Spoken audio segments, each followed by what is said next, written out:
Tình trạng suy giảm chức năng sinh lý nam giới ngày càng trở nên phổ biến và trong số các phương pháp can thiệp thì việc sử dụng sản phẩm hỗ trợ tăng cường sinh lý được nhiều chuyên gia đầu ngành đánh giá cao, đặc biệt là những sản phẩm có nguồn gốc từ tự nhiên. Trường Xuân Vương là tâm huyết 60 năm nghiên cứu và thử nghiệm trên chính bản thân của bác sĩ lương y Nguyễn Hữu Trọng, hiện đang là Viện trưởng Viện Nghiên cứu Y học cổ truyền sản phẩm hữu cơ Việt Nam. Tuy nay đã hơn 80 tuổi, nhưng ông rất còn minh mẫn và khỏe mạnh, vẫn ân ái sinh hoạt cùng vợ trẻ kém mình 53 tuổi đều đặn 2 đến 3 lần mỗi tuần, có đủ con trai, con gái. Tâm, can, tỳ, phế, thận, những cái đó nó khỏe lên thì nó tự kéo cái thận lên và đồng thời làm cho cái người nam giới được cải thiện và tốt lên. Nghiên cứu của chúng tôi đã được thực tế lâm sàng và được thực tế bạn bè dùng rất tốt, ngay như cả bản thân tôi cũng như vậy. Sản phẩm Trường Xuân Vương hiện nay đang là sản phẩm bán chạy nhất tại nhà thuốc của chúng tôi. Sản phẩm phù hợp cho mọi đối tượng đang gặp vấn đề kể cả mới bị hay thâm niên. Lộ trình hiệu quả như sau: sử dụng Trường Xuân Vương 2 viên một ngày giúp các quý ông tìm lại bản lĩnh trong cuộc yêu. Từ 10 đến 15 ngày giảm hẳn tiểu đêm, đau lưng, ngủ sâu giấc hơn, thân thể cường tráng hơn, minh mẫn hơn. Và từ 15 đến 30 ngày thì sinh lý cải thiện rõ rệt, ham muốn nhiều hơn, thời gian quan hệ kéo dài tới 15 đến 20 phút, trông sung vợ sướng, gia đình hạnh phúc sum vầy. Cái Trường Xuân Vương này là anh càng uống nó càng đầm và sức khỏe chung nó đi lên. Vì nó có tác dụng là tâm, can, tỳ, phế, thận thì nó tăng cường được cái sức khỏe chung. Chứ còn nếu mà chúng ta chỉ uống có để nó đi vào đường thận ấy thì mới chỉ là một vấn đề thôi. Thế cho nên là cái Trường Xuân Vương này thì tôi khuyên các vị khán thính giả là phải uống đều, uống đúng liều và nhớ rằng là đừng bao giờ nghe những người dễ dãi bán cho các vị là một lọ các vị cũng uống chả tác dụng gì. Phải cố gắng uống đủ liều thấy tác dụng rồi lại tiếp tục uống nhắc nhở thấy tốt rồi lại tiếp tục nhắc nhở tiếp. Mà tôi nói thật, tôi năm nay có tuổi đấy. Thế nhưng mà đáng cái tuổi của tôi ấy là không đẻ được đâu. Nhưng tôi uống cái này, thành ra tôi lúc nào cũng là 35 tuổi. Vâng. Đấy, thành ra là tôi vẫn đẻ bình thường. Đấy anh Đoàn biết, tôi hơn 80 tuổi lấy vợ đẻ ngay con gái. Mấy cậu nó bảo nó cái mã của ông đẻ sao được con gái, đẻ luôn phát con gái nữa. Chứng minh luôn đúng không? Chứng minh luôn, đây là Trường Xuân Vương. Cái sản phẩm Trường Xuân Vương này từ khi tôi sử dụng thì tôi thấy sức khỏe rất tốt, chung là ngủ tốt. Mà về bên đây sinh lý cũng rất tốt. Thì so với cái sản phẩm khác thì tôi thấy nó tốt rất nhiều, tốt hơn rất là nhiều. Thế mà từ khi sử dụng cái Trường Xuân Vương cũng chọn này tôi thấy là nó rất tốt. Nói chung là vẫn cứ tất cả là tôi vẫn cứ chiều được các bà vợ. Thế trên đời nói chung là người ta phải yêu nhau thì là về sinh lý mà quý nhau được tiền. Mà không có cái đấy nói thẳng ra vợ chủ con mình có vợ đẹp đến mấy chăng nữa nhưng mà cái sức khỏe không đáp ứng được thì nó cũng bỏ đấy. Thế ông mua cái thuốc này thì thực ra là không thấy nó có những cái hay. Thực ra nói ở cái tuổi này thì bọn ông thì nếu đàn ông với nhau thì cũng không nên giấu giếm. Nếu có thuốc thì đúng là cái sự phục vụ các bà là nó cũng có được cái vui cửa vui nhà đấy cháu ạ nhá. Thế từ trước ông chưa uống cái thuốc này thì một đêm là ông phải đi tiểu tiện hơi nhiều lần. Nhưng từ ngày ông uống cái thuốc này để là cái độ đi tiểu tiện nó ít đi và cái ngủ thì nó cũng không có đau lưng, không phải vặn vẹo gì người ngậm, không phải bẻ cổ chân cổ tay gì. Thế thỉnh thoảng có gặp bà tí là vui vẻ cái là ngủ là một mạch cho đến sáng luôn. Thế trong cái thuốc ấy nó có cái hay thế. Tôi trước cảm thấy nó đau hết cái người, đau lưng. Nhưng sau khi được giới thiệu mà ông Trọng giới thiệu nói về cái sản phẩm Trường Xuân Vương này rất là tốt thì tôi dùng khoảng được 2 tuần. Tôi thấy cảm thấy người nó khỏe khoắn ra và người nó coi như chủ yếu là trước kia là tôi dùng bia rượu nhiều nên là nó ảnh hưởng, mà bởi khi tôi dùng được 1-2 tháng của thuốc này là nó khỏi, nó đỡ ra và coi như cảm thấy đi lại với vợ nó khoan khoái hơn. Sau khi sử dụng sản phẩm Trường Xuân Vương sau 3 tháng, giờ tinh thần của mình nó phấn chấn hơn này, công việc được tốt hơn này, các mối quan hệ với bạn bè này, đồng nghiệp này được cải thiện hơn, thân thiện hơn, vui hơn và đặc biệt nữa là vợ mình vui hơn thì gia đình trong nhà lúc nào cũng có tiếng cười vui vẻ. Và vì nói đúng câu là bây giờ mình cảm giác mình được lên chức, trên bảo dưới nó nghe nên là mình rất là an tâm và sử dụng sản phẩm Trường Xuân Vương này. Mình có biểu hiện của chứng rối loạn cương dương. Đây là một vấn đề rất là nhạy cảm. Tôi cũng khó có thể tâm sự được cùng với ai, nhưng cũng rất là may trong một lần nhậu cùng ông bạn đã giới thiệu cho tôi đến cái sản phẩm Trường Xuân Vương này. Sau khi sử dụng thử một liệu trình, tôi thấy sức khỏe cũng như những triệu chứng của tôi giảm rõ rệt. Mình bắt đầu bị giảm sinh lý nam thì tầm khoảng hơn 1 năm về trước. Thì nó giảm sinh lý và khiến cho mình cái ham muốn của mình với vợ chồng ấy thì nó cũng ít đi rất nhiều. Và cái sức khỏe của mình trong những cái việc như vận động nặng hàng ngày ấy, thì mình cũng thấy là yếu đi nhiều. Thì có chia sẻ là cái cậu bạn ở trong cơ quan mình ấy là cũng đã từng bị những cái triệu chứng như mình và thậm chí là còn bị nặng hơn. Nên là cậu ấy mới chia sẻ đó là sử dụng cái sản phẩm đó là Trường Xuân Vương này. Qua cái thời gian sử dụng Trường Xuân Vương ấy thì mình thấy là cơ thể mình khỏe lên rất là nhiều và mình thấy sinh lực của mình nó dồi dào hơn rất là nhiều. So ang topic natin, yung ihi ng ihi, lahat tungkol sa pag-ihi, may problema sa pag-ihi, normal na pag-ihi, at yung sakit sa kidneys din, depende kasi sa sintomas ng pag-ihi. Plus, magdi-discuss rin si Doc Lisa ng infection sa ihi, very common ang UTI sa babae, minsan sa lalaki, at paano yung gamutan nito. Doc Lisa, sa pag-ihi? Yes, ang topic natin ngayon ay tungkol sa ihi at sakit sa inyong urinary tract. Libong taon na ginagamit ng mga sinaunang doktor yung ihi para malaman ano ba yung sakit natin. So inaamoy nila, tinitingnan nila yung kulay at tinatanong ano yung mga sintomas. Hanggang ngayon, ganun pa din. Kasi Sidelight lang, meron ka nabanggit eh. Alam niyo yung mga lumang doktor, anong ginagawa? Tinitikman yung ihi. yes, Oo. kasi kung matamis, Diabetic. eh. Pero Totoo po yun. Pero ngayon hindi na kailangan tikman. Magpapa-urinalysis na lang tayo. Pag may sugar kayo na +1, +2, eh mataas na mataas ang sugar. Yes. So, ang katawan natin, may 3 dumi yan. Dumi galing sa bituka, yung tinatawag na nating tae or dumi nga po yun. Meron din po dumi galing sa ating kidneys o yung ihi, nasasala yung mga dumi sa ating kidneys at yung bile galing naman sa ating gallbladder o sa ating apdo. Okay. Ang ihi ay mula sa dugo na nasala sa kidney kasi yung dugo natin dadaan yan sa kidney, iikot doon para salain.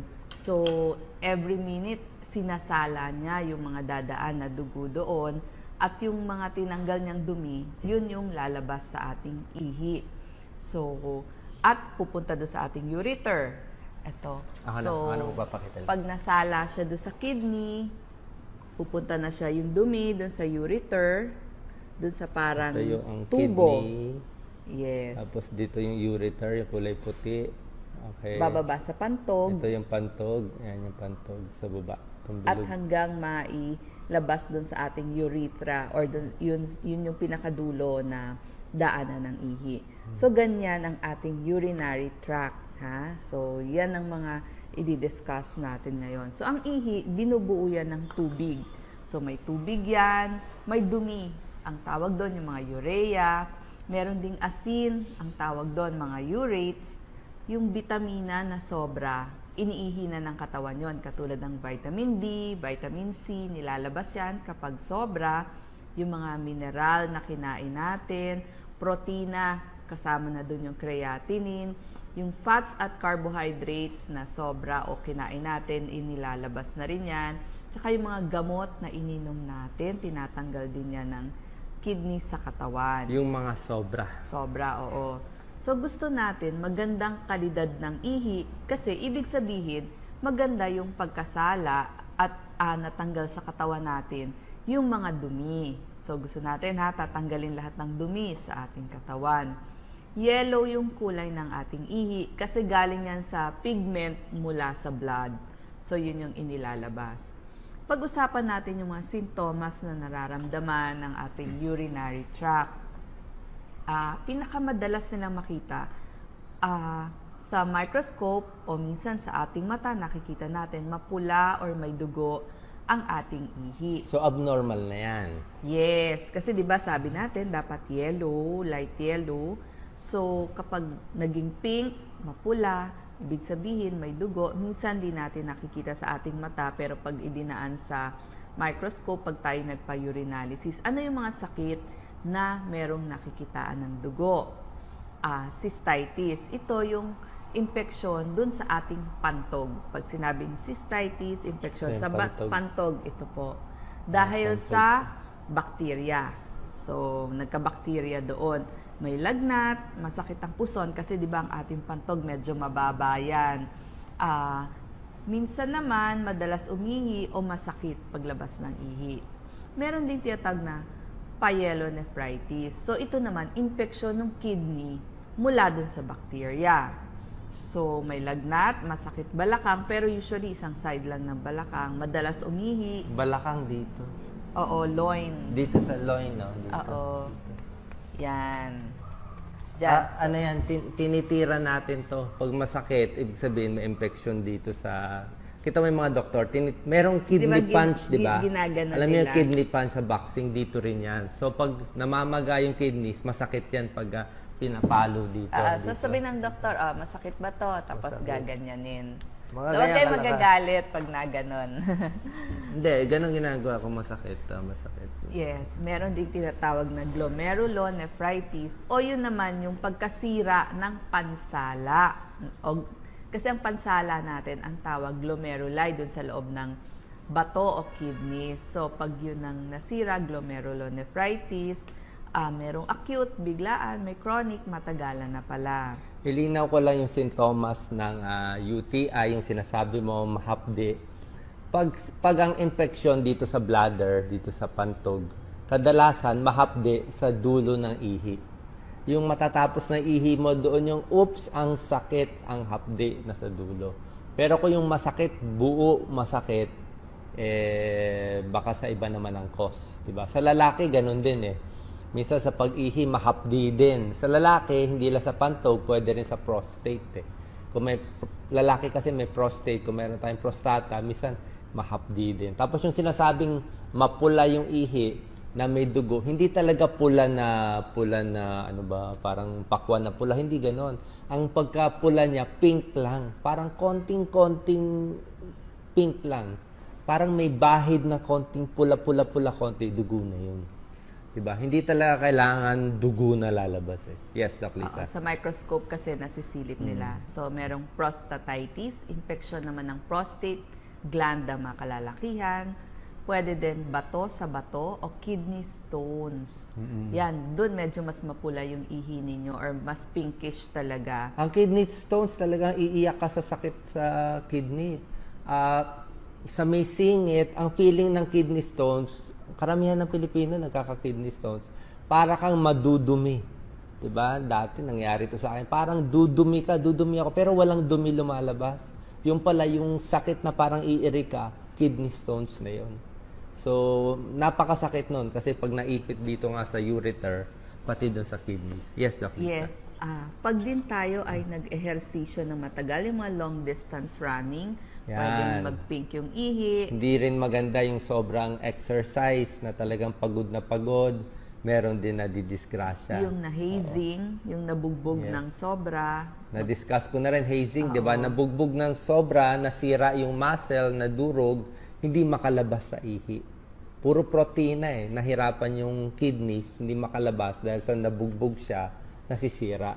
Isa din, katulad na sinasabi ko sa inyo, para hindi masira kidneys, wag masyado maraming karne. Diba? Na kwento sa akin, meron daw ngayon na all you can eat, Korean beef. Na pag kinain mo lahat yan, puro karne, medyo mahihirapan din ang kidneys mo. Pag nasobran, mahihirapan siya, baka tumaas pa creatinine mo. So, hinay-hinay lang sa ang kainin natin doon, yung protina. all you can eat vegetables ng mga Korean food. Kasi kaya nga nila sinasamahan ng vegetables eh.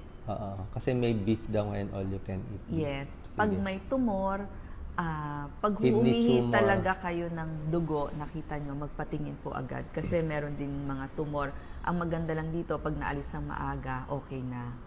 Tapos, tignan din natin yung kulay ng ating ihi. So, depende ito sa hydration ng katawan natin o yung dami ng tubig sa ating katawan. So, kapag medyo kulang tayo sa tubig, hindi ba nagiging medyo sobrang dilaw? Mapanghi. Oo. Pero kapag tama lang, dapat light yellow lamang ang kulay. Kaya lagi ko sinasabi, oras na makita ko yung ihin ko, kulay medyo yellow na, hindi na hindi na maputi-puti, inom na ako 1 baso, 2 basong tubig. Hahabulin mo na. Ibig sabihin, dehydrated ka na. Kasi ang problema sa katawan natin, lalo na yung mga nagkakaedad, nasisira na yung mga sensor natin. Tayo, kulang na sa tubig, ang ihi natin, yelo na yelo, hindi pa rin tayo nauuhaw. Bakit? Kasi tumatandaan na, nasisira na yung sensor. Kaya kahit hindi ka nauuhaw, uminom ka ng uminom. Basta naging yelo na, uminom ka na, dehydrated ka na. Gamitin mo na lang yung utak mo kasi hindi na gumagana yung sensor natin ng pampauhaw. Yes, o kaya naman yung mga nagtatrabaho na nasa aircon, di sila nakakaramdam ng init, so dapat lagi din tayong iinom ng tubig. Minsan, maputi naman yung ihi natin, parang may puti-puti. So, pwede itong nana or white cells o protina o yung tabang na kain natin. So, pag may infection, may mga puti-puti din. So, sign of infection yon. Parang iba ata sinasabi mo maputi Kung may maputi lumalabas sa mga lalaki, ibang usapan yon. Siyempre, iisipin ko baka may tulo. Kasi common yan Gonorrhea, tulo. Maputi yon. Tignan nyo. Sa mga lalaki ito, pwede rin sa babae, gonorrhea, yung brief, yung underwear natin, silipin nyo, uy, bakit may parang maputi at madilaw na may amoy? So, nahuli si mister. Saan ka galing? Ba't nang ganyan nangyari? Yes. Sa England, yung royal family, minsan nagiging violet. So, porphyria ang tawag doon. So, hindi gaano sa ating mga Pilipino yun. But may kaso ng gano'n. Rare yung gano'n. So, pwede rin medyo reddish-brown. So, ito naman yung sobrang bilirubin mula sa ating atay. Kaya nga po, yung mga may sakit sa atay, di ba parang kulay iced tea, yung kanilang ihi. Sintomas yun ng sakit sa atay, yung mga hepatitis A, di ba, nagiging kulay iced tea din, tinatanong niya ng doktor. Tsaka yung mga umiinom ng gamot na rifampicin, nagkakos din ng pagkaroon ng reddish-brown na ihi. I-add ko na rin yung umiinom ng mga vitamins, di ba? Vitamin B, C, kompleto. Kasi misa sobra sa vitamins, tignan mo yung ihi mo, nagbabago rin yung kulay. Di ba? So, masama ba yun? Hindi naman masama. Kaya lang, gusto ko yung vitamins, mas tama. Mas gusto ko talaga yung vitamins sa prutas mismo. Di ba? Tinuturo ko sa prutas mismo, sa rambutan, sa gulay mismo, doon ng vitamins. Mas hindi dumidilaw yung ihi. Kasi sa tableta, ibig sabihin, sobra-sobra yung dose Kaya tinatapon din ng ihi natin. Kaya pag tingin mo sa ihi mo, yellow-green, di ba? Yellow-green yun Naka-vitamins yun. Pag sobrang concentrated na yung reddish-brown, pwedeng maging black. So, dahil din yun sa gamot o yung dugong luma naman. Yun nga kung naglalabas na ng dugo dun sa inyong pag-ihi. Meron ding orange color, ibig sabihin dehydrated na tayo or may sakit din sa atay o umiinom ng mga gamot katulad ng mga Primaquine, yung mga vitamin B2, yung riboflavin, yes, tayong INH. Yan, orange yung gamot para sa TB, nakaka-orange din ang ihi. Pero okay lang yon kasi kailangan niyo uminom ng gamot sa TB kaysa number 7 killer ang tuberculosis sa Pilipinas. So, kailangan gamutin. Itanong nyo lang doon sa inyong doktor. Tapos, minsan pwede din blue or green. Blue-green, maaring may nainom kayong gamot o dye doon sa inyong kinain. Kasi ngayon, di ba, naglalagay na rin sila ng food coloring. So, isipin nyo ano ba yung nakain ninyo. Pero meron din mga sakit ng pamilya. Ayun, pag ganon, itatanong na natin yung mga familial benign hypocalcemia, hypercalcemia, yung mga ganong mga sakit. Tapos, ito, isa pang nararamdaman natin, pumunta naman tayo sa mahirap umihi. So, minsan, ang dahilan ng mahirap umihi, baka kinakabahan ka. Di ba, pag may kaba ka, nahirapan ka umihi. Or depende sa lokasyon, baka naman sa tingin mo, very open yung pag-iihian mo. So, hindi minsan makalabas yung ihi. Mahirap mo umihi. Actually, wala to sa libro Pero marami ako na-experience na ganito. Tawag nila dito, shy bladder. Diba? Pag maraming tao o doon sa urinal, meron kang katabi, hindi ka maihi. Diba? So, imagine mo na lang, gamitin mo yung utak mo, imagine mo na nasa bahay ka lang, ganyan. So, may mga factors din na gano'n. Yung mga bata, di ba, hindi makaihi, di ba? Kailangan. Nahihiya. Ang isang tip pala sa mga hindi makaihi, buksan nyo yung gripo. Ha? Buksan nyo yung gripo ng mahina para tumulo yung tubig. Kasi pag tumulo yung tubig, parang nilaloko mo yung utak mo, uy, may tumutulo mapapaihi. Di ba yung mga bata, di ba pag pinapaihi si baby, ayaw umihi, ano gagawin ng tatay? Sasabihin, di ba? So, pag ganong ginagawa mo, mapapaihi yung tao. Reflex yun napapaihi. Or kahit sa mga elderly, pwede din natin buksan konti yung gripo. So, yung mga prostate gland na lumalaki, so naiipit yung tubo kasi ng pag-ihi ay dumadaan sa gitna ng prostate. So, kapag lumalaki yung prostate gland, naiipit yung tubo. So, yun, nahihirapan umihi yung ating mga elderly o yung mga lumalaki yung prostate. Tsaka syempre kapag namamaga, may infection doon, yung mga prostatitis, nagkakos din ng hirap umihi. Tapos, minsan doon sa urethra, doon minsan mas masakit pa. So, maaring cause, babae. Kung sa babae or sa lalaki, nandito po yung urethra o yung pinakalabasan na, yung huling labasan ng ihi, maaring may infeksyon, maaring nasugat, o dahil may kidney stones. Kasi masakit po talagang lumabas ang kidney stones. So, yun yung mga kadahilanan ng hirap umihi. Meron din naman madalas umihi, polyuria. Nararamdaman din yan. Pag uminom tayo ng mga kape, tsaa, alak, malamig, yung buntis, ihi din ng ihi, o minsan takot. Minsan yung takot either hindi maihi o ihi naman ng ihi. Tsaka yung may cystitis o yung infection sa pantog, yan, minsan naman pandalas ang pag-ihi nila. Yung mga diabetiko, pag nakita nyo, madalas nagra-rashes, tapos merong mga yeast infection sa kababaihan, tapos ihi ng ihi, baka po tumataas ang sugar. Tapos yung mga may bladder prolapse sa kababaihan, o yung mga pelvic organ prolapse, kasi nga yung may damage sa puwerta dahil sa panganganak. Yung buwa, kakakarga minsan, mabigat ang kinakarga, bumabagsak yung matres. Meron, kulang din siguro sa exercise. Yes. Kasi sobrang mabula ang ihi, ang comment, urinalysis po tayo. Dapat, yung ihi nyo, normal naman may bula. Pero yung bula, dapat nawawala. Ulitin ko normal may bula sa ihi, pero yung bula dapat nawawala after 1 minute. Observe mo. Pag hindi nawawala yung bula, mabula pa rin, parang may sugar o ano, magpa-check tayo, check for protein. Baka may diferensya po yung kidneys natin. Urinalysis po. Yes. Baka naman din umiinom yung mga tao ng pampaihi. Siyempre, mas iihi tayo. May mga gamot may mga pasyente na nabigyan ng pampaihi, mas madalas din yung ihi nila. So, tignan natin ano yung mga gamot na iniinom natin. Pero sa akin, madalas ako umihi, wala naman ako sakit nito. Okay lang, kasi malakas ako uminom ng tubig. So, sa mga sumusunod sa payo ko, 12 glasses of water a day, okay lang ihi ng ihi. Kasi nga, nalalabas mo yung dumi. Normal yon. Itong mga sinasabing ihi ng ihi, yung sobra-sobra talaga. Tsaka, hindi ka naman uminom maraming tubig, ihi ng ihi. Ibang usapan yun. Diba? Yes. So, meron naman pagkakataon, konti ang ihi, oliguria ang tawag doon. Konti yung lumalabas. So, maaaring may kidney failure, yung nabanggit ko kanina na glomerulonephritis, or dehydration. Baka nagtatae na, kulang na talaga sa tubig, kaya hindi na siya umiihi. Meron din yung gassy urine, yung parang may utot o pneumaturia doon sa pag-ihi. Maaaring nagkaroon ng koneksyon mula sa bituka, papunta sa pantog, or kaya naman mga fistula na tinatawag mula nagkaroon ng connection dun sa pantog at sa puwerta mula sa panganganak.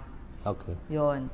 Tapos, kailan tayo paano magpa-urine test? Ito po, importante, urinalysis. Ang tawag nila dito, midstream urine. Kung pwede, sa mga kababaihan, o kahit sa lalaki, kuha muna tayo ng mild soap, magsabon muna tayo kung nasa bahay po kayo, or bago kayo pumunta sa laboratory, sabunin muna yung puwerta o yung labasan ng ihi, banlawan mabuti, at tuyuin. Tapos, pag binigyan na kayo ng lalagyan, pupunta na kayo sa comfort room, iihi nyo muna yung umihi muna kayo, may lumabas muna. Tapos yung gitna, yun ang sasaluhin nyo. Gaano karami, yun ang tanong. Hanggang mga 10 ml, 10 ml. So, kumbaga yun, 2 kutsarita yun, yung dami, 10 ml. Lisa? Tapos may amoy din, tignan nyo rin yung amoy ng inyong ihi.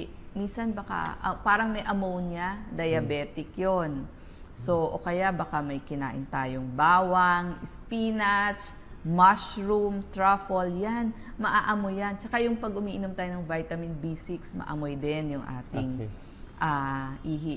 Pag may protina, ang ihi yon mabula, normal na beses ng pag-ihi. Yung iba, 6 to 7 times sa 24 oras. Pero kung mas marami ang iniinom, pwedeng 4 to 10 times a day. Okay din lang yon, depende. Gaano kadami ba yung nilalabas nating ihi? From 800 ml to 2 litro. Kasi pag nagpapawis ka, hanggang mga 800 ml. Pero kung hindi ka gaano nagpapawis, 2 litro din ang iyong ilalabas. Tamang pag-inom ng tubig, dapat 2 minimum. Sa walang sakit, sa normal na taong pinag-uusapan natin, mga 2 litro kada araw sana. O 8 baso. Yes. Okay. So, in-explain ni Doc Lisa, ano yung mga sintomas ng problema sa ihi, tapos ano yung mga posibleng sakit, diba? Sinabi na niya, tulad ang common na sakit, isa-isahin natin, urinary tract infection, meron ka na sabing diabetes, meron ka na sabing kidney problem, ano pa, Doc Lisa? Tapos yung mga iba, normal lang dahil sa iniinom mong gamot, okay? So, sasabihin na natin yung gamutan. Kasi may nag-comment kanina dyan, nagagalit sa'yo. Puro ka lang daw sintomas, walang gamutan. Diba? So, yun na po yung gamutan eh. Andito po sa huli yung aking gamutan. Ito po, UTI, sige. Ang gamot po ay antibiotics. So, anuhin natin yung gamutan isa-isa. So, pag sinabing nagpa-check tayo ng urinalysis, di ba? Tapos nakita natin lumabas diabetic, di ba? Diabetic, mataas yung blood sugar. Ang gamutan sa diabetes, number 1, syempre magbabawas sa matatamis, di ba? Tapos kung mataas talaga blood sugar nyo, palagay natin mga 200, mga ganoon, kailangan na uminom ng gamot, di ba? Magpapacheck tayo sa doktor para doon sa gamot kasi hindi pwede kayo resetahan dito sa Facebook, di ba? Kasi sasabihin ko lang sa inyo, ano yung pangkaraniwang binibigay na gamot? Yung mga glycoside, mga diamicron, may metformin, tapos mayroon din mga insulin binibigay na gamot. So yan yung gamutan doon, bawas sa matatamis at magpapapayat kung diabetic. So yun yung isang gamutan. Tapos para naman sa UTI, urinary tract infection, ang murang gamutan na walang gagastusin, para happy ang mga viewers natin, wala magrereklamo, 10 to 12 glasses of water, di ba? Tapos kung gusto nyo pa libre talaga, pwedeng 2 basong tubig, di ba? Kunyari may infection ka sa ihi, wala ka talagang pera. Inom ka lang 2 basong tubig agad, tapos mawawash off yung ihi. Minsan, gumagaling na yung infection sa ihi, mababawasan na. Pero minsan, kung talagang umabot na dito sa taas, dito na sa kidney na masakit, kailangan na uminom ng antibiotic. At minsan, di nakukuha ng oral antibiotic, kailangan ma-admit ka pa sa ospital bago bibigyan ng antibiotic sa suwero. So, ganun po. Kasi, depende, para tama yung gamutan, kailangan ma-diagnose muna natin tama. Hindi pwede sabihin, ihi ng ihi, uminom ng ganito, uminom ng juice, tapos wala namang ganung shortcut, diba? Kasi yung katawan ng tao, iba-iba. Mamaya, yung ibigay, may nakakabuhay sa ibang tao, may nakakamatay sa ibang tao. Kaya maingat tayo. Hindi madali yung basta-basta, inumin mo to, gagaling inumin. Di wala nang namatay, di ba? Kaya iniisa-isa natin yung symptoms para siguradong tumpak yung sakit, ang tumpak. Pero ang tama talaga, magpapacheck tayo sa doktor. Pero dinadagdagan lang natin ng tips para kahit maiksi lang explanation ng doktor, alam nyo ano yung mga home remedy na gagawin. Yan. Doc Lisa. Okay. UTI. So, pupunta na po tayo sa treatment part nitong ating show. Urinary tract infection. So, pinag-uusapan po dito, kidneys, ureter o yung tubo, pantog at urethra. So, yan po ang lahat ng coverage ng ating dinidiscuss. Unang gamutan, binibigay po antibiotiko. Sinong doktor ang pupuntahan? Pwede po ang nephrologist o yung doktor para sa kidneys at saka urologist. Pwede din po magpagamot babae o lalaki, pwede din sa urologist. Pwede rin sa mga kababaihan, kailangan din natin ng lifestyle change. Kailangan mild soap lang ang gagamitin sa puwerta. Importante ang kalinisan. Tapos, Yung sa panty liner. wag na ho tayong gagamit Oo, ng panty panty liner liner. kung wala tayong menses. Yes. Pero kung may menses, allowed naman Kasi yan. kung may panty liner o masikip na masikip, Lisa, baka hindi tayo makaano. So, kung masikip na masikip, baka makulub yung puwerta. So, pwede mag-infection. Diba? Yes. Sa mga kababaihan, ang pagpupunas po ng tissue, harap muna, papunta sa likod. Minsan nakakalimutan natin, likod papunta sa harap. Hindi po maganda yun. Mas maganda yung harap papunta sa likod. Tsaka kung may regla, dapat maghuhugas. Kasi yung regla, ano yun maduming dugo Maraming yun. bacteria. Maraming bacteria yun. Kaya maghuhugas So, maigi. yung magpapalit ng pads, kailangan po naghuhugas din. Inom ng maraming tubig para ma-flush out kung ano man yung nag-iipong bacteria doon sa ating pantog. So, kailangan mas umihi tayo. Mas maaaring makatulong din ang pagsusuot ng mas maluwag na pantalon Yes. at cotton na underwear kasi para mas maganda yung ventilation doon. Ang So, sabi pag nga, naka-antibiotics, pwede pong mag-yogurt. Yun lang po. ang sabi po ng kaibigan natin, Dr. Katigo, para iwas sa infection sa ihi, tsaka iwas sa mga pula-pula sa singin, gusto niya yung underwear ng babae, one size bigger. Lawlaw. Gusto niya lawlaw yung underwear. Bakit gusto niya lawlaw? Para hindi daw makulub may tulog.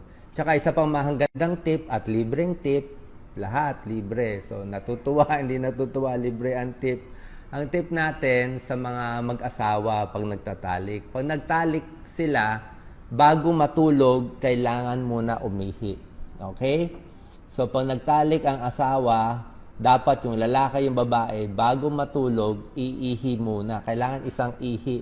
Kasi pag hindi umihi, doon nagkaka-UTI. Ang tawag, after po. doon nagkaka-UTI. Ang tawag dyan, honeymoon cystitis. Pwede nyo i-search.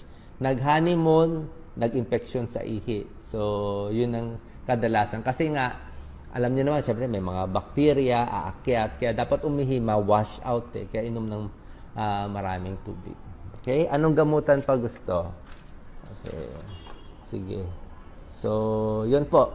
Kompleto na yung gamutan. Ito na yung pwedeng gamutan, ilusot natin sa Facebook, di ba? Binigay ko na sa antibiotic, kailangan makita ng doktor. Pero usually, antibiotic, mga 3 days lang Hindi rin kasi pwede basta-basta iinom ng antibiotic. Mamaya, hindi angkop. Tsaka mamaya, masana yung katawan nyo. Masana yung katawan. Kasi antibiotic, pinapatay niya ang good bacteria and bad bacteria Kaya ako ayoko rin. Pag madalas ka nag-antibiotic, napapatay din yung good bacteria mo Kaya gagamitin mo lang siya kung kailangan sa urinary tract infection. Okay?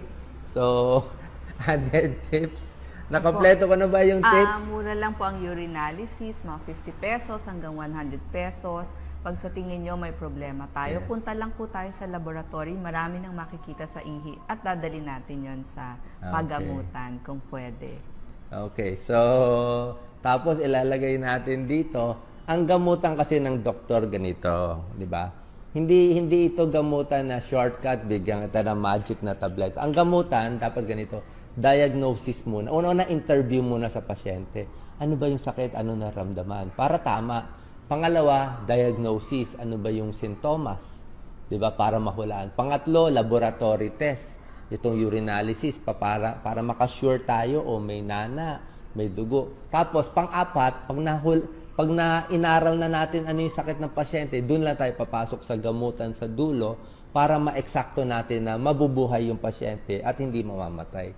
Diba? So, yun po ang ginagawa natin. Pero, mahaba naman pasensya natin Mahal naman natin lahat yan. Total, ginagawa naman natin to para sa Diyos kasi siya naman nakita na libreng tips, libreng gamutan para po sa inyo. God bless po. Like and share po, okay lang po yan. Ang ulan, umuulan sa maganda at mabait. Lahat tinutulungan, di ba? Ng ulan at ng araw. Ganun naman eh. Tulong lang po tayo sa lahat. God bless po.